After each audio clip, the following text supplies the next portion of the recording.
The Bangladesh general elections are scheduled to be held next year, but the opposition has already stepped up its criticism of the Sheikh Hasina-led government with an aggressive rhetoric against the ruling Bangladesh Awami League.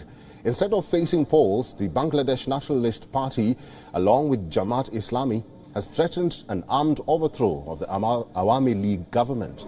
The Jamaat Islami Party had earlier announced they will not contest the election, saying it would not be free and fair. The Bangladesh Nationalist Party has raised human rights issues, saying that Sheikh Hasina's government has failed to protect the rights of the minority community in Bangladesh. Bangladesh Nationalist Party leader Abdul Buyan went a step ahead and threatened to murder the country's Prime Minister Sheikh Hasina. He called for staging another 1975 massacre which killed Prime Minister's family members brutally.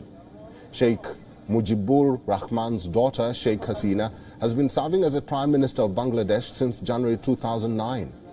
Hasina has survived 19 assassination attempts during her tenure.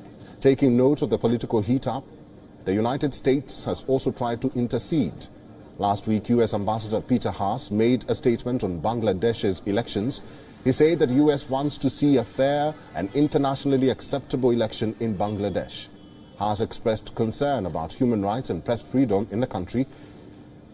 Peter said that upholding human rights as well as press freedom is at the core of the U.S. foreign policy, adding that there will be no compromise on these matters.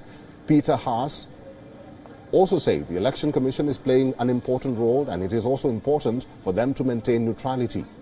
Remember, in the last general election held in 2018, Sheikh Hasina had won a third straight term to power. Hasina's opponents had rejected the election results, citing what they described as widespread rigging and voter intimidation. Several incidents of violence were reported ahead of the polls back then. Even the election day was marred by violence. At least 17 people were killed in clashes between ruling party supporters and the opposition on election day. Back then, the West had condemned election day violence in Bangladesh. Now, as the anti-Hasina rhetoric begins to gather steam, U.S. State Department has stressed that the U.S. is in a position to raise a number of issues as well as concerns in Bangladesh.